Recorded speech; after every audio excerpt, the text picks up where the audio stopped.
Welcome, Your Lordship.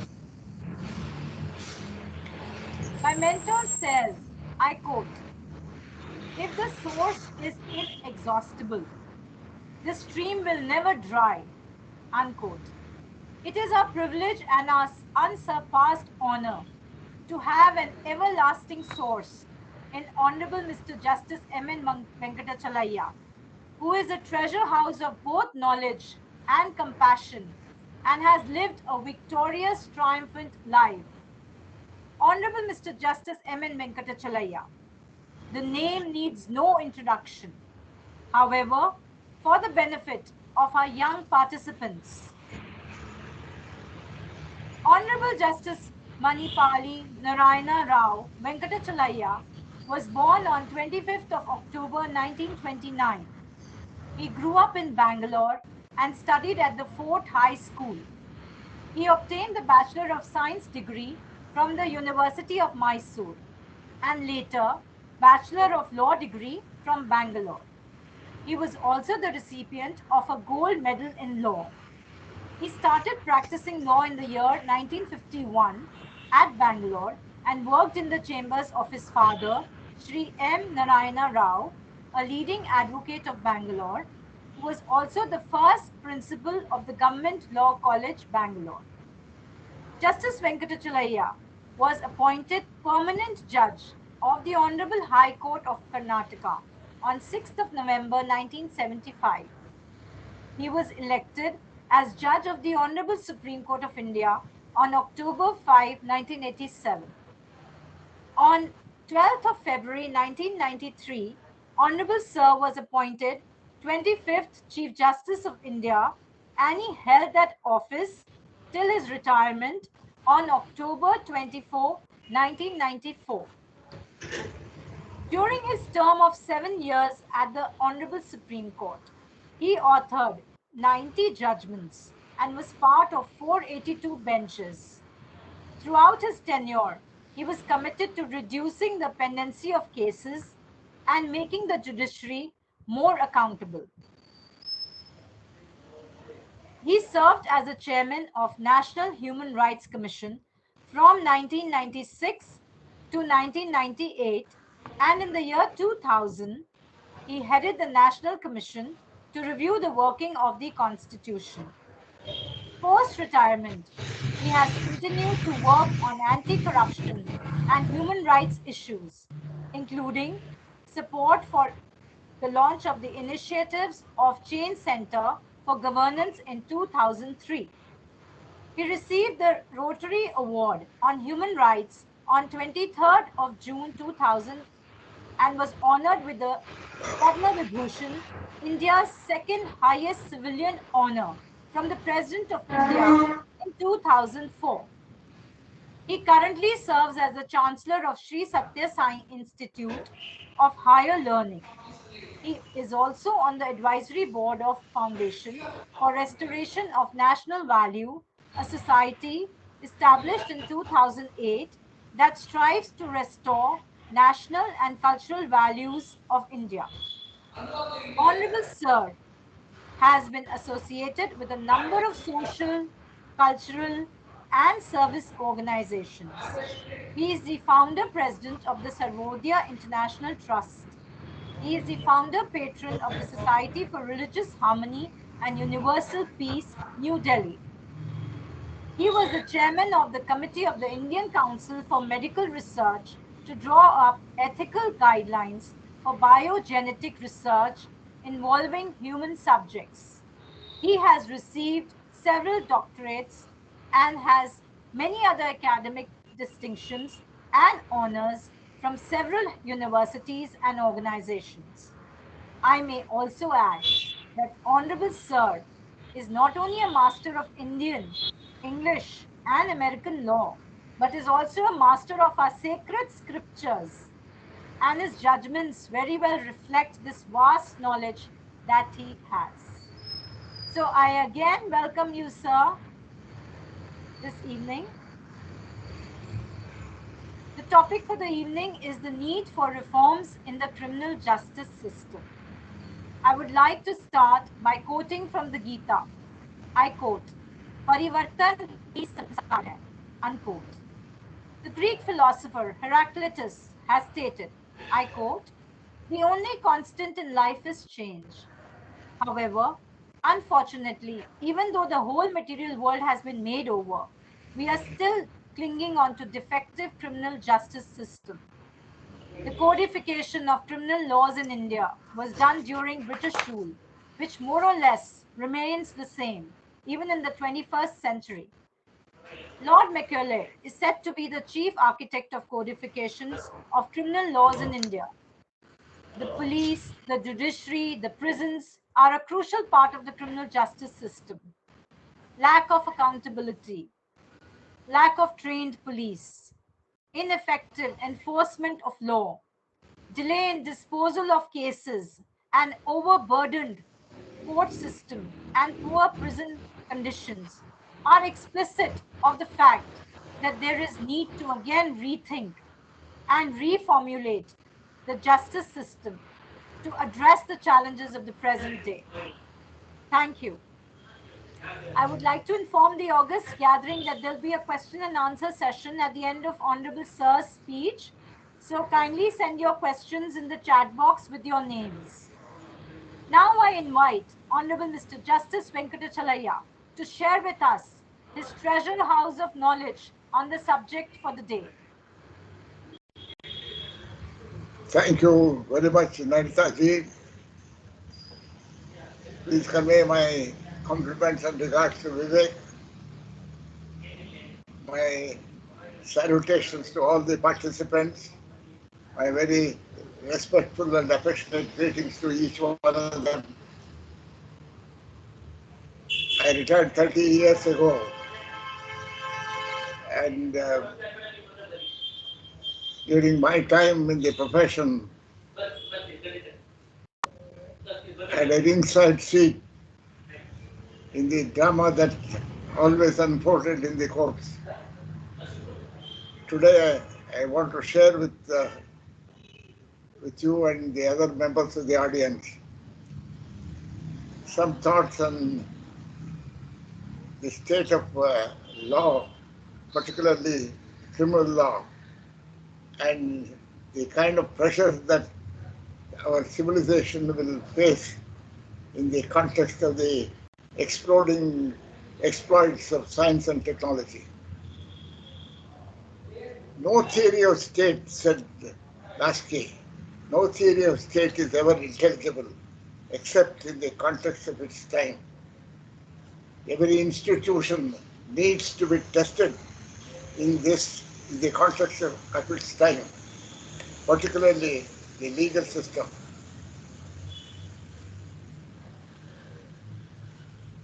The topic that I mentioned arose out of a very interesting case in the American court. In the 20th century, it is unbelievable that a teacher who taught evolution, science of evolution and Darwinism was prosecuted for blasphemy of violating tenets of Christian law. In the 1840s of the 19th century, I think it was in 1842, the American Supreme Court declared that Christianity is a part of common law and we are a Christian country. The same was repeated again. Then came in 1926 the interesting case of Scopes, what was called the monkey trial. A teacher of Darwinism and evolution was prosecuted, and according to many observers, legal observers, that case cut the umbilical cord in America between religion and law, religion and state. That's a very interesting case in which Clarence Darrow, the famous criminal lawyer in America, defended Scopes, the teacher who was prosecuted. And he lamented that in this year and age, that the legal system, and he mentioned about the sad state of the legal system, particularly the criminal justice system, 100 years ago. And today, do we claim that it is better, more civilized, and perhaps a little more accountable to the present civilization. Interestingly, the not very long ago,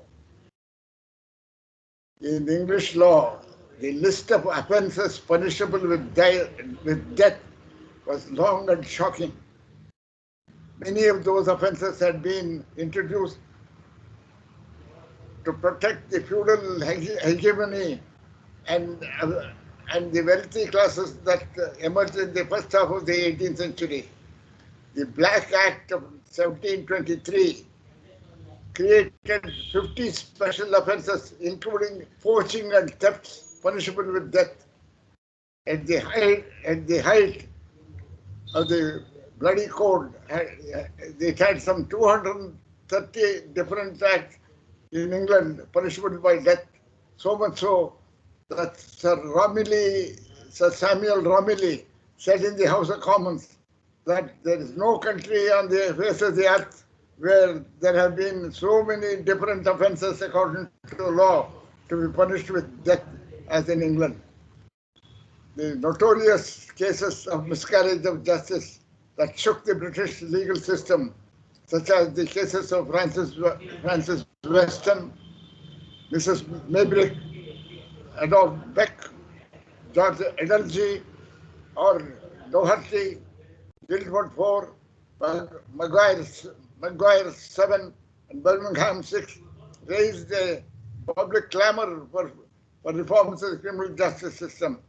Lord Bingham, in his lecture titled Justice and Injustice, delivered in India under the auspices of the Sir Dorabji Trust, spoke of these things alongside the great values of humanism permeating penology that had their inevitable influence.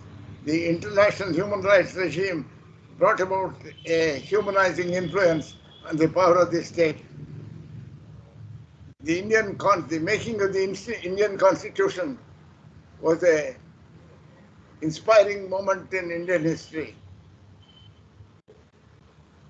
Just at the time, the whole world after the Second World War was making over. The debates in the Constituent Assembly rose to spiritual heights.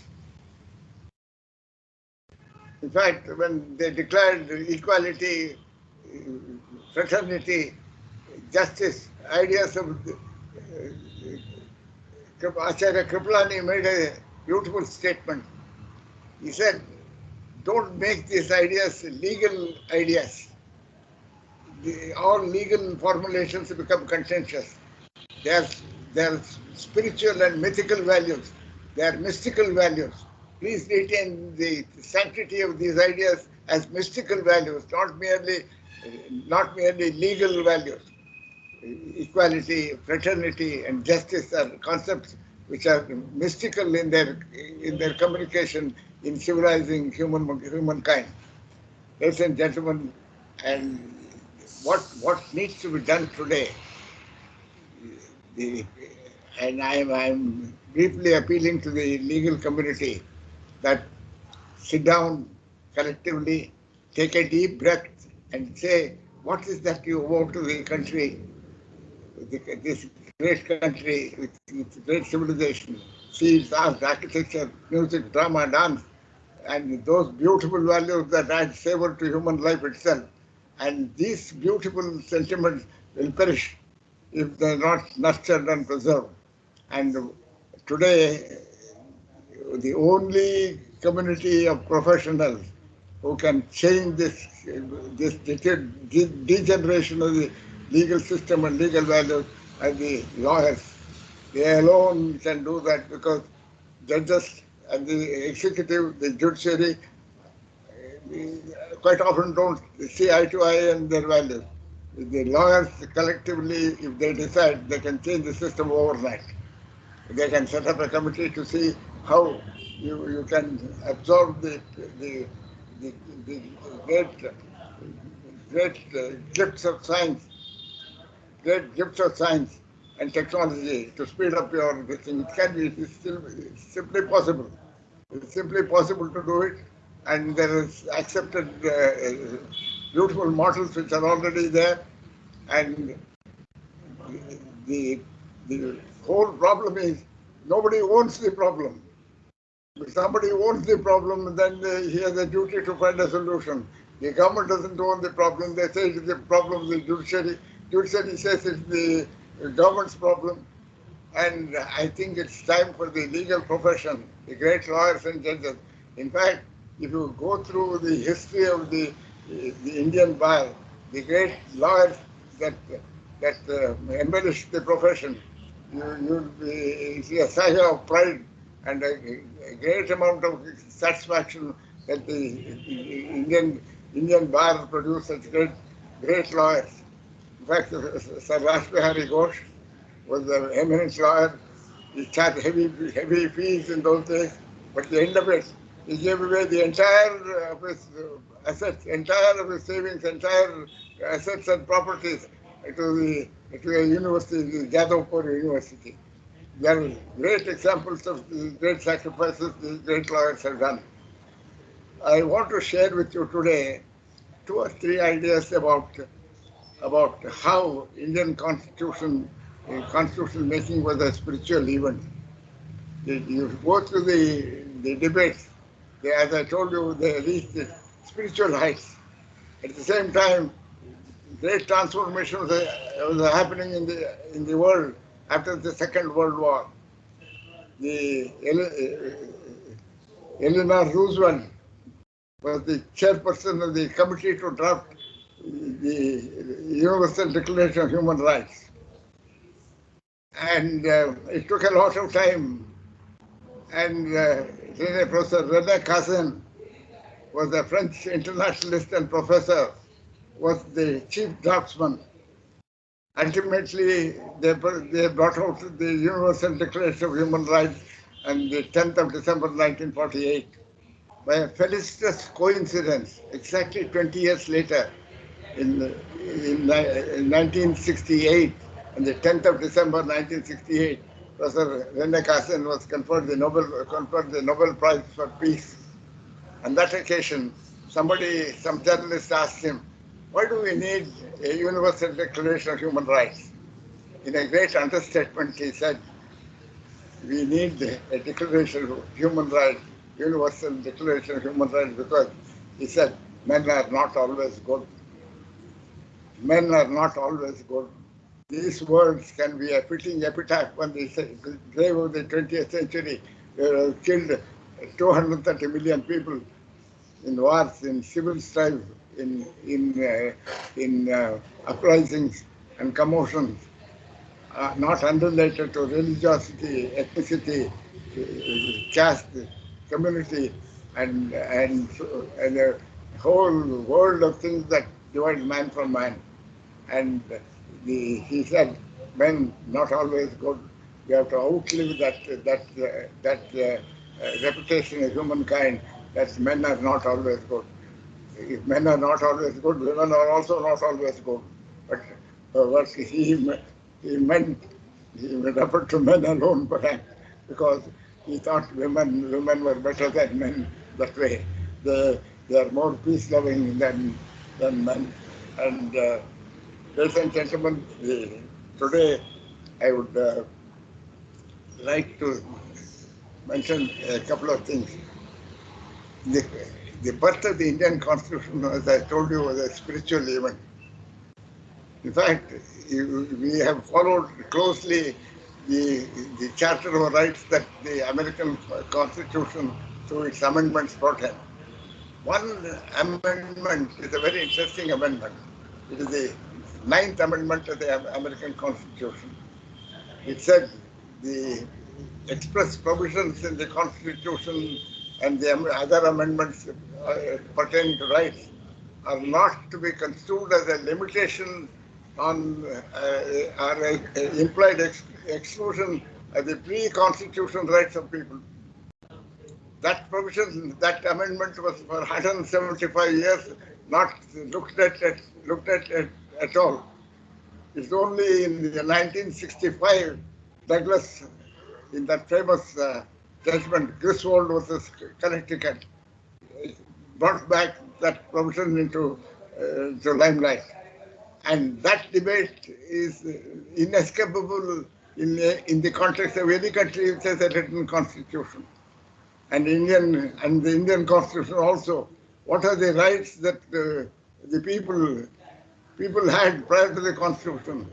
And that came up for debate after some time, some judicial some decisions which were unsatisfactory, and they were reviewed. This debate came up, and that is likely to assume greater importance in times to come. And you must be prepared for an enlightened debate on the topic of pre-constitutional rights not expressly provided.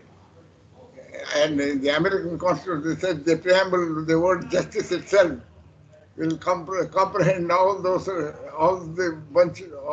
rights, as we can also imagine that in our own preamble of the Constitution, we have used that beautiful word, justice and truth. Ladies and gentlemen, we have the concept of rule of law that has been mentioned as a shorthand description of the positive aspects of any political system. It's the foundation of any civilized society, and it's the badge of a free people, as they say. In fact, am I audible? What am I? Yes, Your Lordship, you're audible. Thank you, thank you.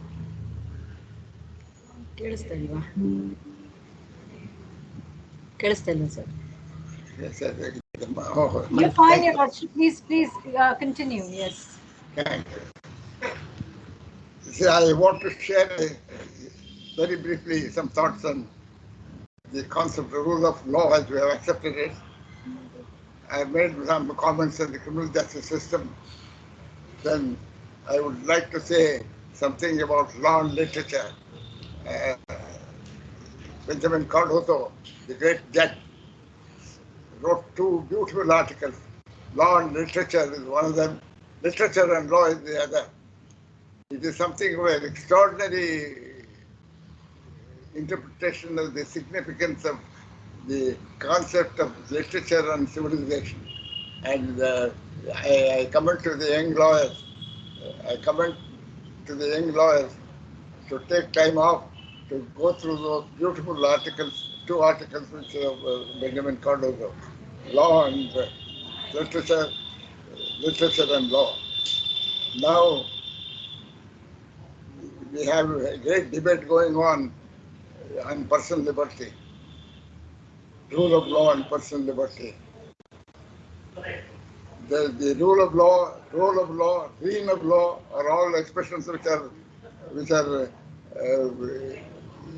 used interchangeably. Reign of law is a concept which is an incident of a written constitution with a Bill of Rights. Rule of law is how law has from time to time solve the issues of society. The more important aspect of rule of law is how personal liberty is respected through the civilizations. Very interesting thing that I would like to mention is that in regard to denial of personal liberty, curtailment of personal liberty without trial. For example,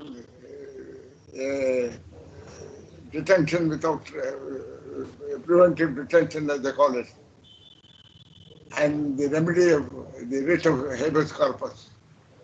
It has a very interesting ramification. Just imagine, nobody legally questioned the philosophy of detention of a person without trial on suspicion of suspected criminal activities harmful to society or the security of state. Nobody challenged the right of the state to detain a person on suspicion or apprehension of a potential dangerous potential activity posing a danger to society. But amazingly, the remedy of habeas corpus has been challenged for almost 500 years consistently, and this is a matter of great concern. In fact, it's a very interesting story, which I repeat quite often when I refer to the drama of preventive detention and the writ of habeas corpus. In this in the 17th century, for 500 years, this is going on. In the 17th century, there was after the restoration of monarchy of the Commonwealth Revolution, the reign of King Charles II, in the 17th century, there was a prime minister called Clarendon. All the arrested persons, whenever he chose, would send them outside to the official where the writ of habeas corpus would not run. And he used it for political oppression. People revolted. He was banished. Of course, Lord Clarendon died in exile. There's an act that was brought before the Parliament in 1679 called the Habeas Corpus Amendment Act, extending the power of the courts to administer the writ of habeas corpus in the Mofussil outside metropolitan towns. And Lord Grey was employed as a teller to count the votes on that bill. He declared the act passed by 57 to 55 votes. Later on, it was found that Lord Grey, in order to support this amendment, counted one fat lord as 10 votes, one fat member of the Parliament as amounting to 10 votes. And that was cited as an instance of how a small injustice is permissible to achieve a great justice. And this is how in the 17th century it happened. And in the 18th century, the matter came up again before the English courts. All lawyers are familiar with the case of Entick. Lord Coke said, an Englishman's home is an Englishman's castle.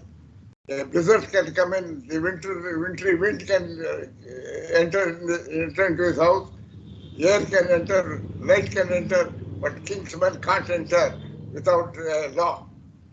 That's a great civilizational change in the attitude towards the liberties of the British subject, Entick's case. The same thing came up in the Calcutta High Court in the Amir Khan's case, where the government said writ of habeas corpus can't be extended outside metropolitan cities. That's the language of Article 490, Section 491 of the Criminal Procedure Code. But the judges, all the three English judges composing the bench in Amir Khan's case in Calcutta High Court said, we don't derive jurisdiction in regard to personal liberty from the Criminal Procedure Code, but we have inherited the jurisdiction of the Chartered High Court from the King's Bench of the English Court. That's our power.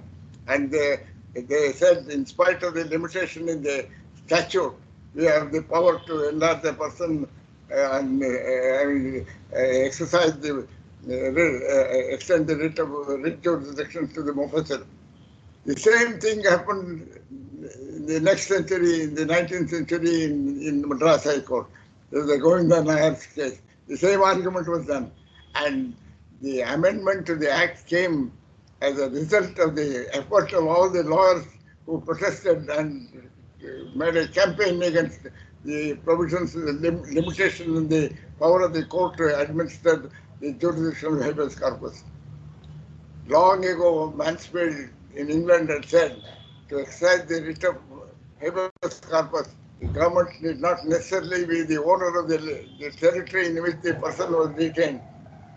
If they have control over the territory, that is sufficient. That was in centuries ago, Mansfield had said that.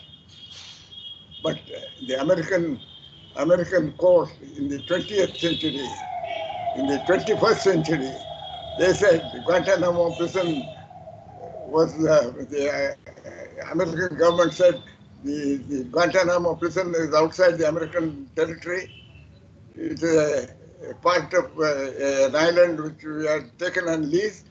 Supreme Court of Supreme Court of America has no jurisdiction to issue a writ of habeas corpus there. That case is called the Rasul versus Bush case, and this kind of history has gone on for 500 years, and it's amazing that people are still allowed.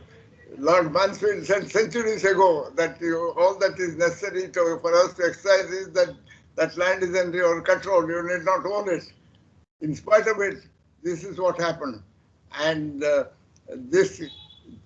unless we respect personal liberty, all the creativity of a nation will stop. These are some of the things that we must ponder over. And lawyers today, the finest hour is of the legal community. They must discuss and find out how the country could be taken ahead, particularly in the dramatic changes that technology is ushering in. The metaverse, in fact, there are some writings which predict phenomenal changes, and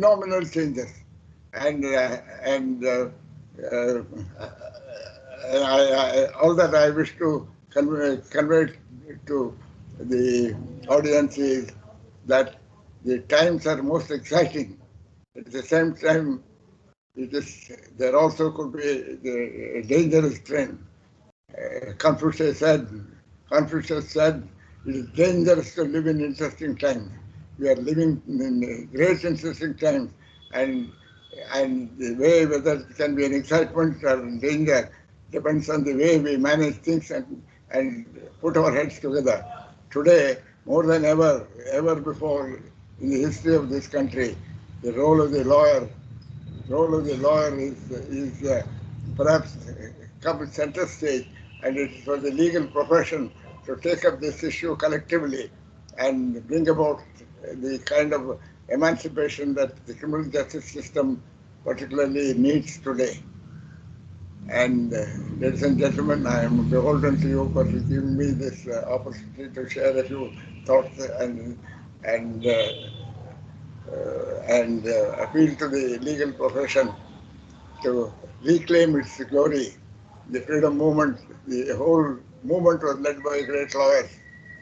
And in Tom Paine's case, Tom Paine wrote a book, Rights of Man.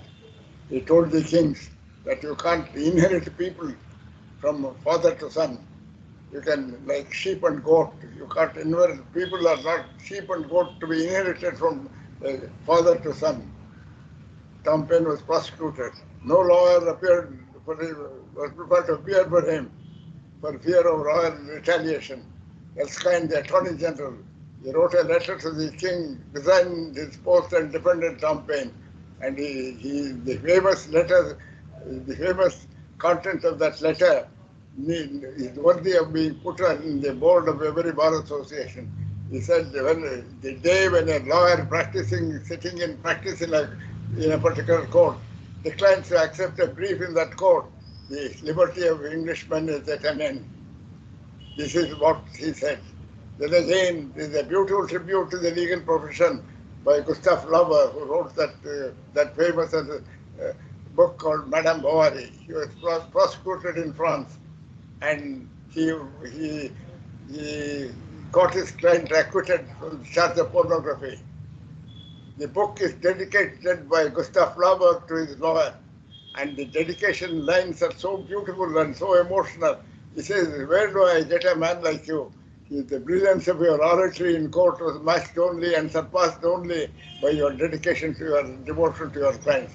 This is the glory of the legal profession, and it will ever remain glorious. I think this is the time when the legal profession must rise to the demands of the time. Thank you very much for your patience and courtesy. Thank you.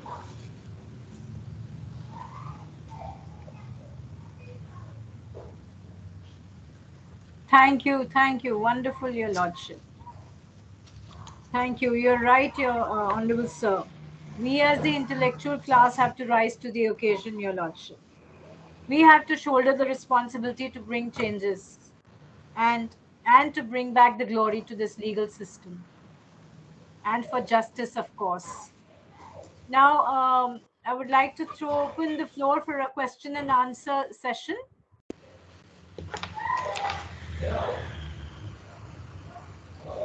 Yes, yes.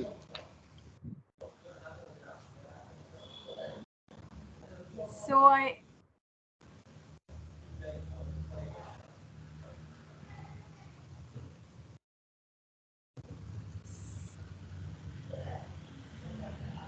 should the first question, Your Lordship, is should religion and law be strictly separate? If yes, then how should secularism ideally look in a country like India? Whose question is that? This is Shivan Sharma's question. I saw that. Well, So, see, Shivan? I want to. My reaction is that secularism is not irreligiosity. The concept of secularism is not anti-God or anti-religion. It is the high wall between the state and religion that the American doctrine said was was not the accepted thing in India. Each religion, followers of each religion have the freedom to follow their religion. So, however, that it does not invade or offend the tenets and the followers of other religions. And this is a purely a question amongst the religious leaders who can always, this is a beautiful issue which has been made painful by a kind of assertion of superiority of one religion over another. And in 1947, one of the earliest Bharat Ratnas of this country, Bhagwan Das, wrote a beautiful book called The Essential Unity of All Religions. And he spoke of the fundamental unity of the concepts in all the three religions. And he said, in the Hindu thought, there is the idea of the Jnana Marga, the Bhakti Marga, and the Karma Marga, the threefold paths to liberation. Jnana Marga, Bhakti Marga, and Karma Marga. Christians have the same thing. They call the Jnana Marga the Gnosis, and the Gnosis and the Pietas, and the Energia. Energia is the Karma Marga. The same threefold recognition is in the Islamic text. But the practitioners of each religion must understand the fundamental unity of religious experience, mystic experience. This is mysticism. The core of any religion is not dogma or rituals. It is mysticism. And someday all the religious leaders will understand the common purpose of the religious pursuit and religious fervor. And when religion becomes a tool of political intervention, you want to redraw national boundaries with blood through the instrument of religion, then it becomes a problem.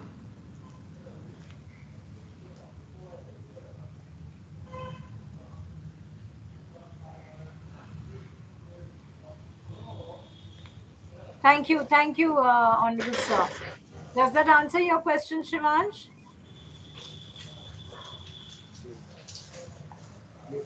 Yes. So the next question, Your Lordship, is from Ishita Rana. How can we expect political parties and sorry, I once yes. How can we expect political parties and other state machinery to uphold the sanctity of the Constitution The rather court, than being motivated by ruthless political gains? Should I repeat the question, Your no, Lordship? I don't. I got the question. I got the Okay. question. Con- Constitution and constitutionalism are, are two complementary concepts. No constitution will work by itself. No constitution will work by itself. It requires the agency. Sir Alladi Krishna in the Constitutional Assembly said, how does the Constitution work? It doesn't, it's not a self-executing instrument or a document. It works through three things. One is legislation. The other is the instrumentality of common law. And the third is, more important, is the constitutional conventions. These are the three tripod on which a constitutional functioning does.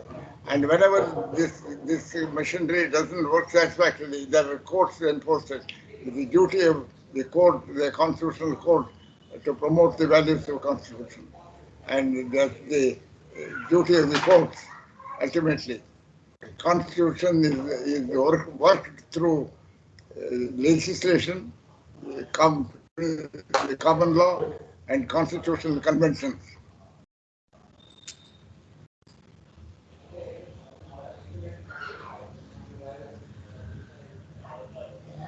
Thank you, Honorable Sir.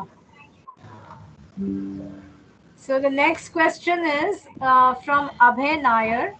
In a democracy, does cynicism and distrust in the organ of the government fuel democracy? If not, then how does the general public express dissatisfaction? There are, Ambedkar answered this question in the Constitutional Assembly. He said, he said that after the Constitution is enacted, I refer to it in that passage itself in a talk that I delivered at the India International Center under the Deshmukh Memorial Lecture.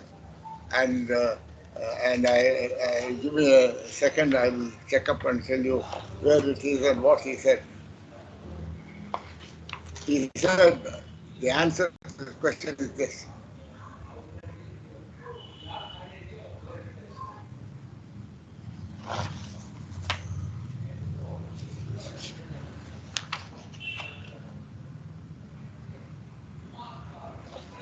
Just give me 1 second. I got this paper with me.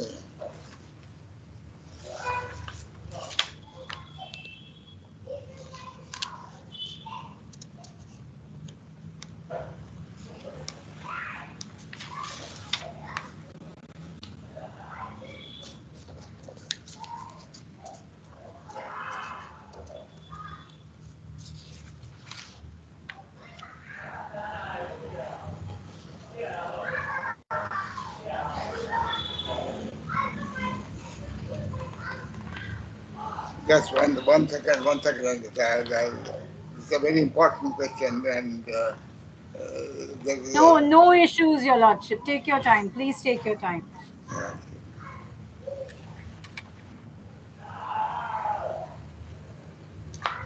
Wait for the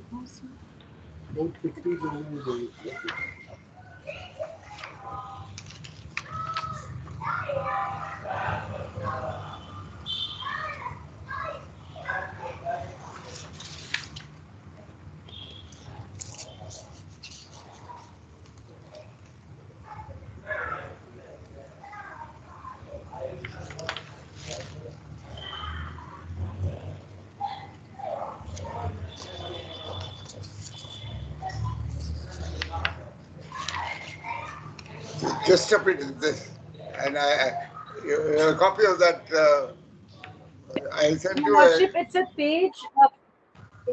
Yes, yes, I can tell you the number of the page. The page number is 5, Your Lordship. His number is 5, is it? I Yes, see. if we wish to maintain democracy. Ah, yes, yes, yes, yes. Thank you for giving me. Please tell Mr. Nair, Welcome. this passage says, if we wish to maintain democracy not merely in form but also in fact, what must we do? This is America's very forceful word. The first thing in my judgment we must do is to hold fast to constitutional methods of achieving our social and economic objectives. It means we must abandon the bloody methods of revolution. It means that we must abandon the methods of civil disobedience, non-cooperation and satyagraha when there was no way left for constitutional methods for achieving economic and social objectives. There was a great deal of justification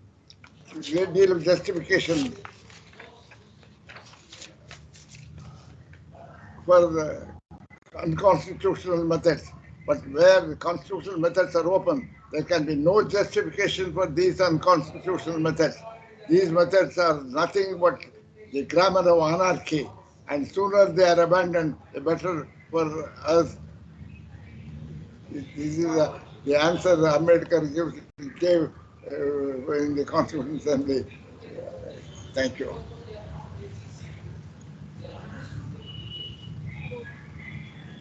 Excellent, Your Lordship. Thank you very much. So now this question is from Ashok Arora ji. My lord, do you feel that there is a need to train lawyers in the art of cross-examination? Since in many cases we find that the poor prisoners suffer because of bad or no cross-examination at trial. Exactly. I entirely agree with the learned lawyer that the art of cross-examination is virtually disappearing. Art of cross-examination is virtually disappearing. The great instance of a great cross-examination was Patrick Hastings' cross-examination of Lasky. Sir Patrick Hastings' cross-examination of Harold Lasky. See the way in which, and secondly, Lieutenant Darrow's cross-examination of Marshall, who gave the chief evidence in his court trial. There are witnesses who have run away from the court, couldn't face the piercing cross-examination of lawyers. Cross-examination is the most powerful tool for unraveling falsehood. And the art of cross-examination is something which is disappearing, and they must be trained. In fact, I I want to attract the London Council's attention to an article in the Reader's Digest. An article is by a senior lawyer, Why I Defend the Guilty. You go to the archives of the Reader's Digest and pick up that article, and that shows what a beautiful task the lawyer can achieve to achieve justice. Why I Defend the Guilty is the title of the article. Why I Defend the Guilty. In the archives of the go to the Reader's Digest, the senior lawyer in America writes that.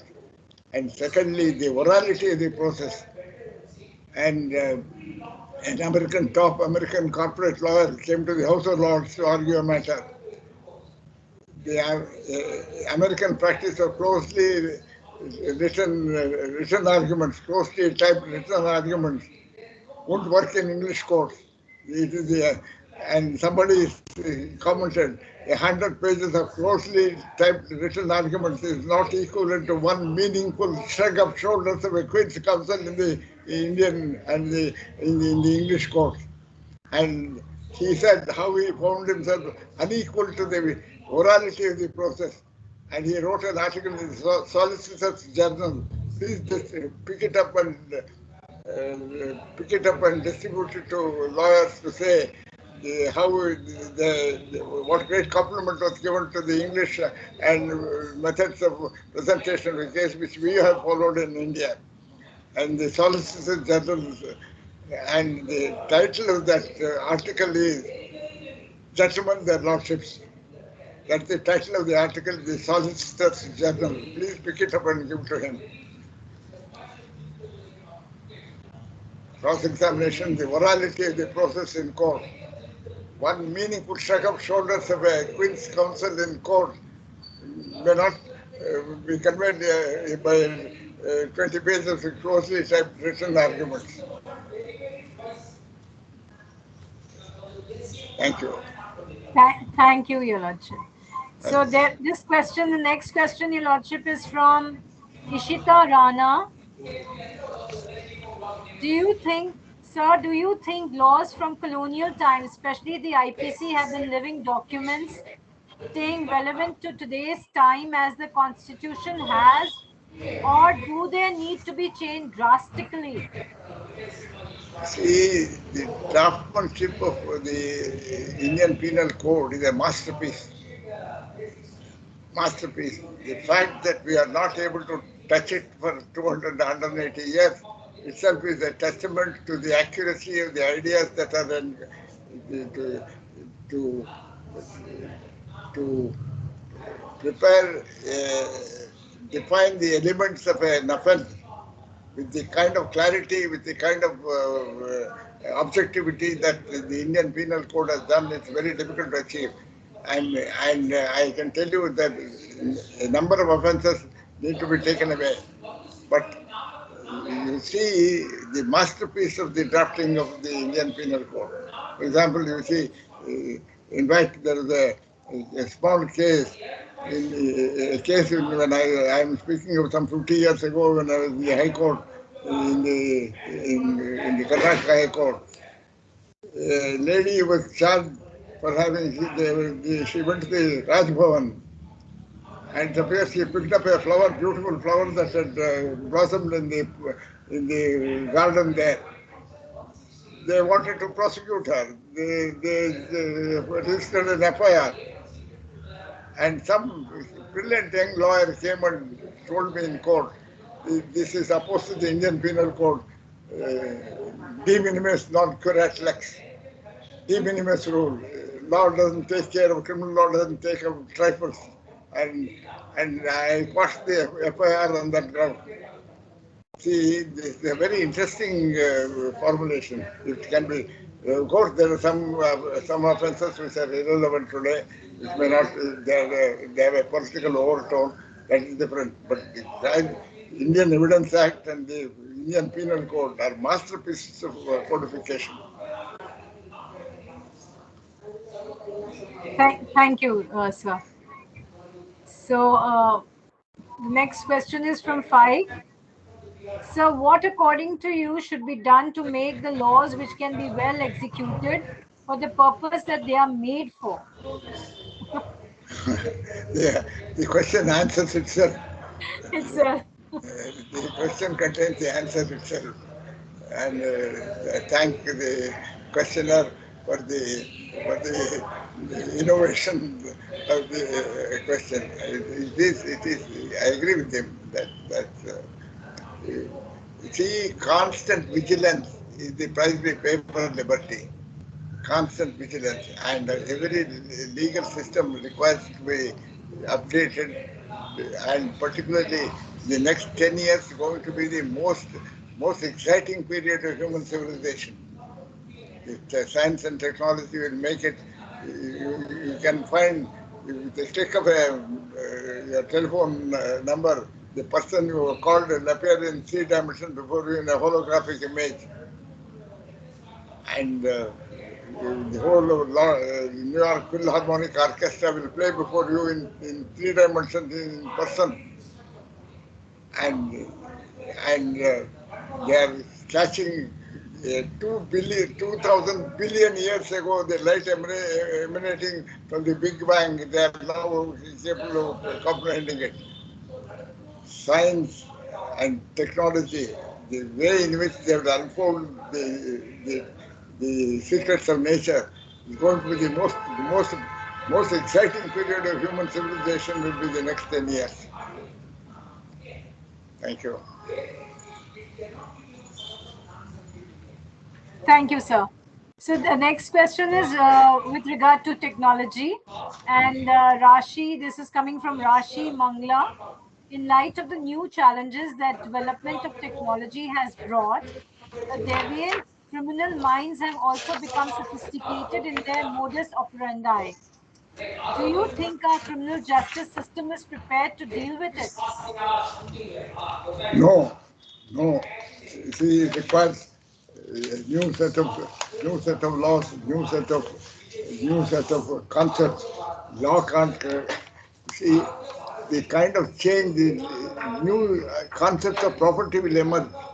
Our existing legal system is not able to capture the concepts themselves. For example, you have this cryptocurrency. Their rules of control are outside the normal law dispensation, and this is what I mentioned in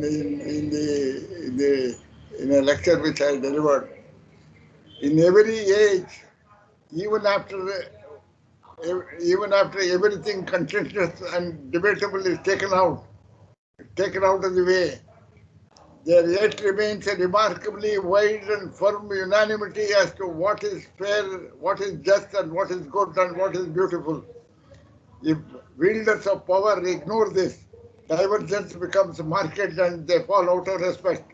Although human beings have been amazingly creative in science and technology, although human beings are amazingly creative in science and technology, they are equally amazingly non-creative in finding solutions for the same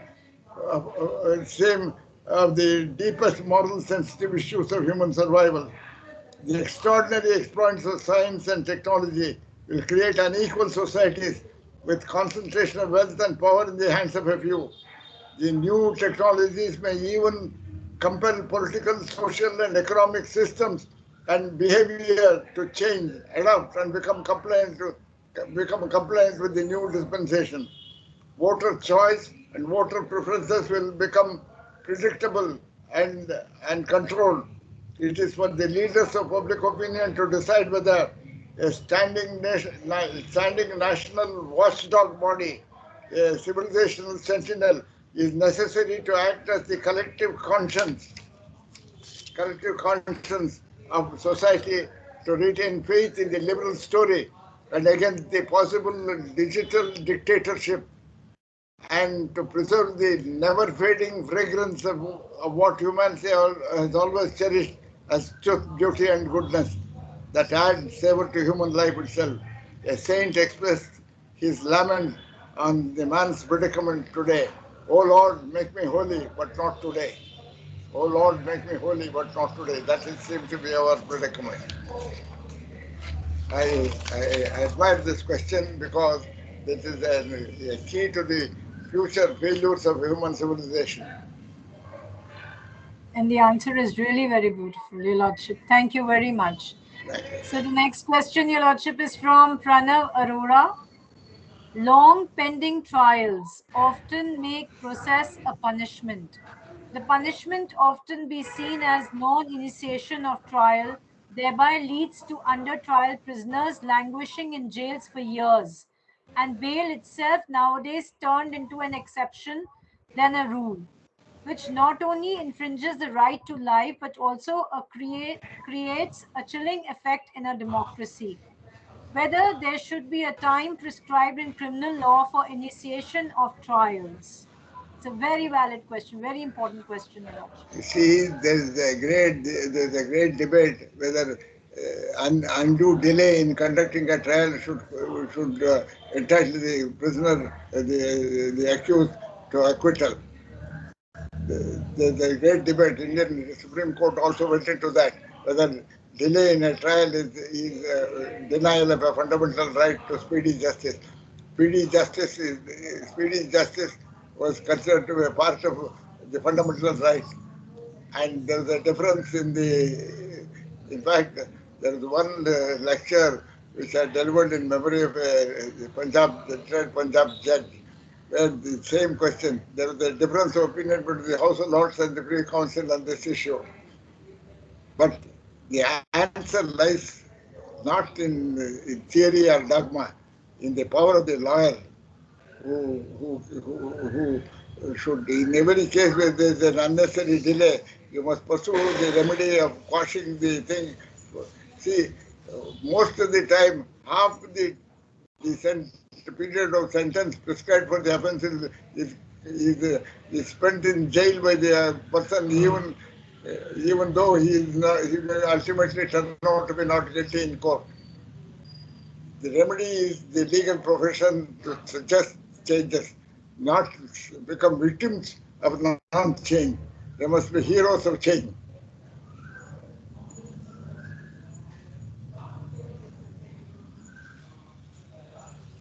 Thank you, Your Lordship. Thank you very much.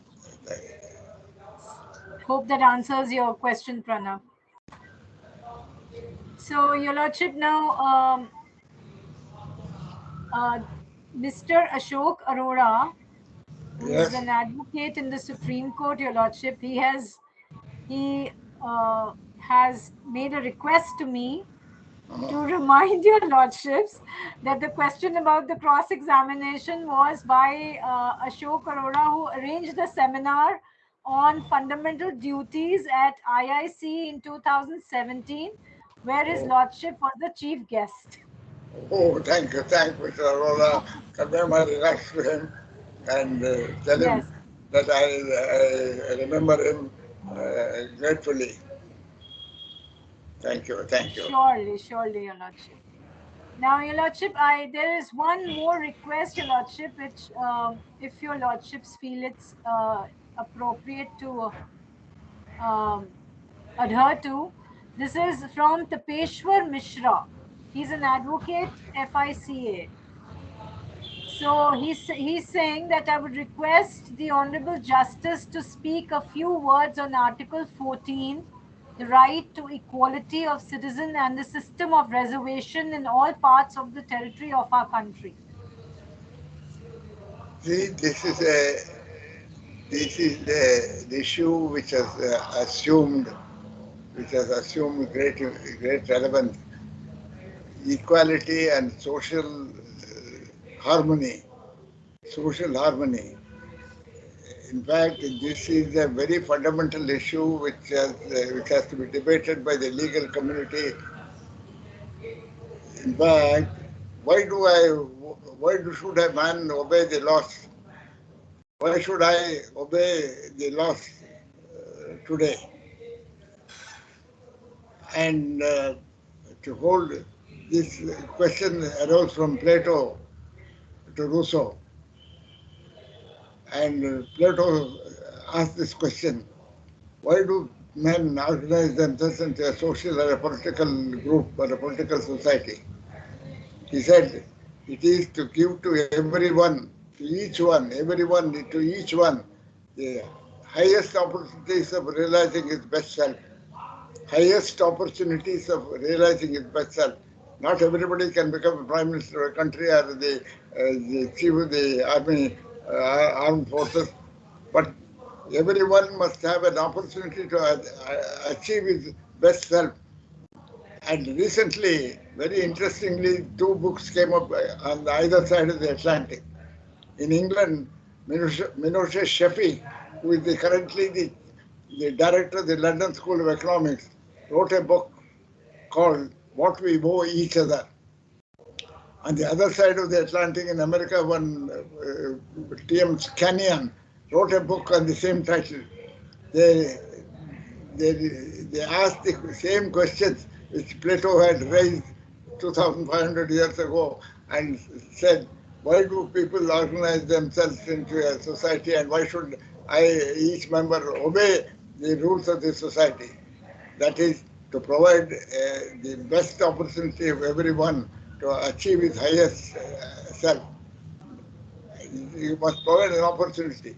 If the opportunity is not provided, why should he obey the society, the norms of society? This question has been beautifully raised. In fact, there's another book by Sandel, which I want Mr. Arora to look into. That's called The Tyranny of Merit by Sandel. Tyranny of Merit. You must go through that to find out the reality of the situation. Hello? Thank you, Your Lordship. Yes. So I think this is going to be the last question from Vivek.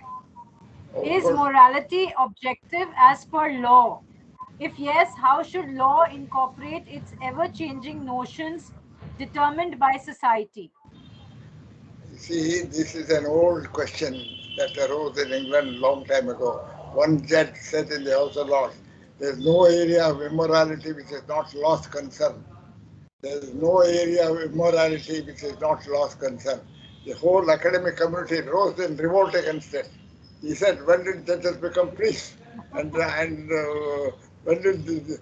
and there's a great debate called the Hart-Devlin debate, law and morality debate. Hart-Devlin, Professor Hart and Justice Devlin, there's a famous debate on law and morality.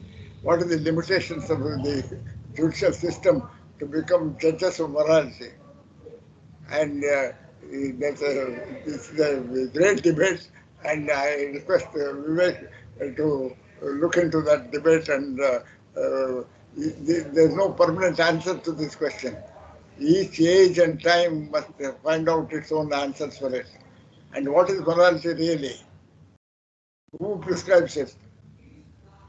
And whose morality? Yes. Yes. Whose justice? The wolf's justice or the lamb's justice? Thank you, sir. Thank you. Thank you, Your Lordship. Very well said. Very well answered. So, any other questions? There's another question which has just come up, Your Lordship.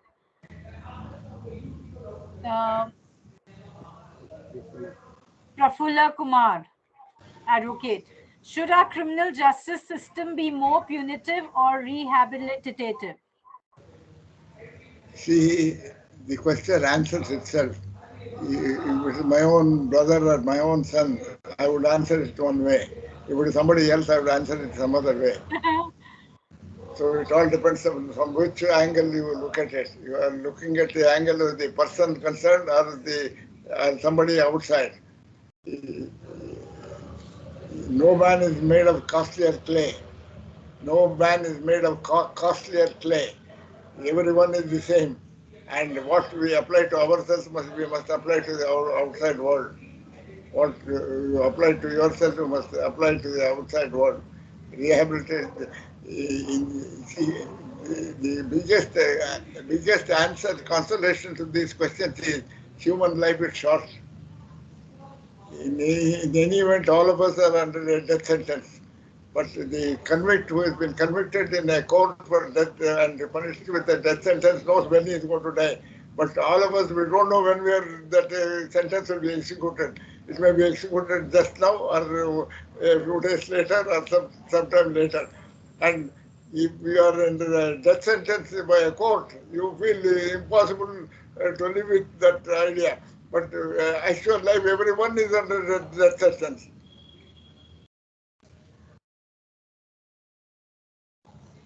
Rehabilitation must be. Thank you. So, another question, Your Lordship, if you have time. Is that okay with you, Lordship? Oh, certainly, I will be most honored to be with you as long as you want me. Thank you so much for giving us so much privilege. Sir, please let us. This is from Shivam Soni. Sir, please tell us as to while you were presiding the highest court of India, what were the problems your lordships were facing while delivering justice, or the changes your lordships wanted to make in the court system? It's a very See, interesting question, my lordship. point is, Nobody can be ahead of his times. Nobody can rise above, a river can't rise above the level of its own origin. A river cannot rise above the level of its own origin. This is a beautiful statement that Rajgopal Iyengar made in the Supreme Court. When in a case he made this observation. All of us are victims of the spirit of our times, and the only way we can elevate is collectively, is not individually. Individual salvation is a different thing. As social beings, it is only a collective emancipation. Nobody can become, that's why I say nobody is made of costlier clay. Nobody is made of costlier clay.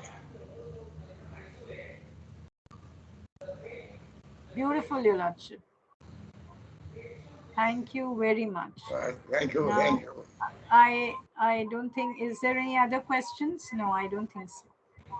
So, Your Lordship, thank you so much for your enlightening views and thoughts on the subject today.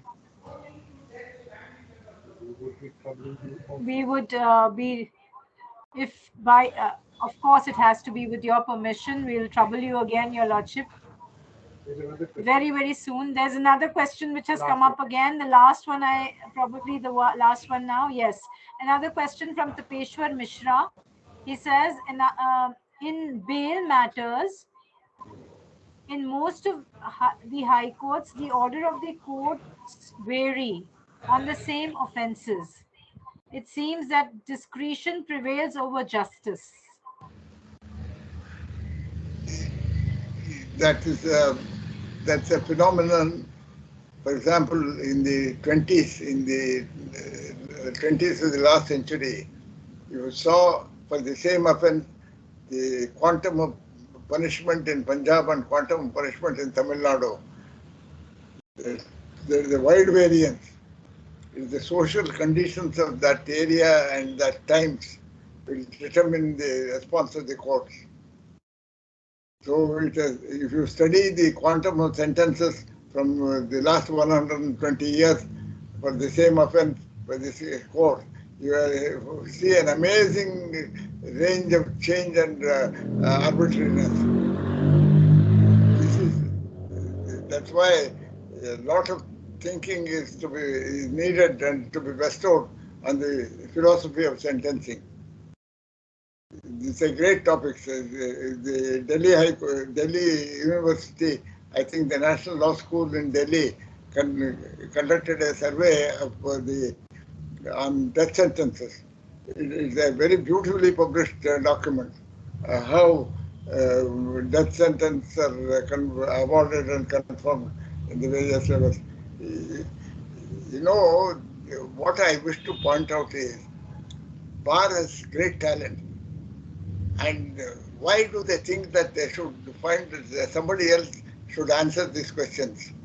They can sit together, there are top lawyers, top intellectuals amongst the lawyers, brilliant men. They will sit and say something. Their own standing in the bar and standing in society will be the commanding force behind their words. For judicial reforms, why do you look at judges and the government? If the bar decides, the whole of Indian bar decides that this should be done, it will be, politicians will go down and do it next day. And you think that you don't own the problem. Therefore, you don't think that you owe a solution to it. It's your problem. All the problems of the judicial system are the problems of the bar. Because they just come from the bar. They are your extension of your own wing. And the executive will bow down to you, provided you collectively decide this question. And there are lawyers who are brilliant people, more brilliant than anybody else in outside the legal system. And the problem is they don't own the problem. They must own the problem. That solution will come immediately.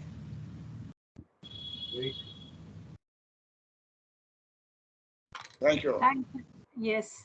Thank you, Your Lordship. I'm really overwhelmed by the, to hear your views and also the replies that you've given to all the questions, Your Lordship. So I feel the problem is that we do not know our power, actually, all of us. So as you rightly said, we are the intellectual class, and we everything we can change things, in this in this country, and also in the legal system. But we do not. We, I think, are a little passive about everything, and we take a back seat, and we feel that the changes will come automatically.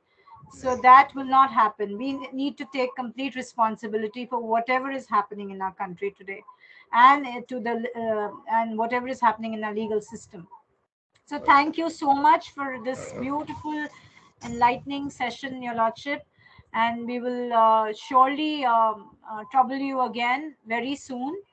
And thank you very much, the beautiful and the amazing audience that we've had today. So to conclude, I would just say that a fair procedure is the bedrock of the criminal justice system, the object of which is to render public justice, to punish the criminal, and to see that the trial is concluded expeditiously. The role of the court is very important, that of always trying to maintain the public faith of the people in administration of justice by ensuring the concept of human rights in the administration of justice.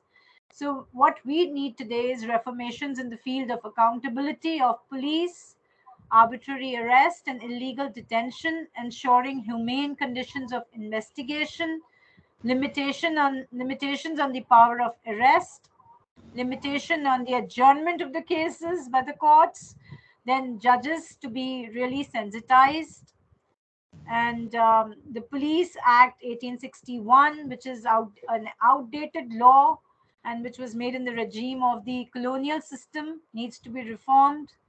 We need to reduce the political influence on the police and the judiciary and update it so as to fit in with contemporary times. So thank you very much. It was a beautiful and very, very enlightening session. I would repeating myself again and again because it was very enlightening. Thank you, Your Lordship. We will meet you very soon again. Thank you, very receptive audience. Thank you so much. Thank you, Nanita ji. Thank you very much for you and all the members of the audience. I am grateful to them. Thank you, Your Lordship. No Nanita ji, just Nanita for you, Your Lordship. No, no, thank you, thank you. Thank you. Right. Thank you, Thank you. Thank you, Nanita ji. Thank you, Your Lordships. Thank you very much, Honorable Sir. Bye-bye. Second tower, Close ಮಾಡಲಾ? idhar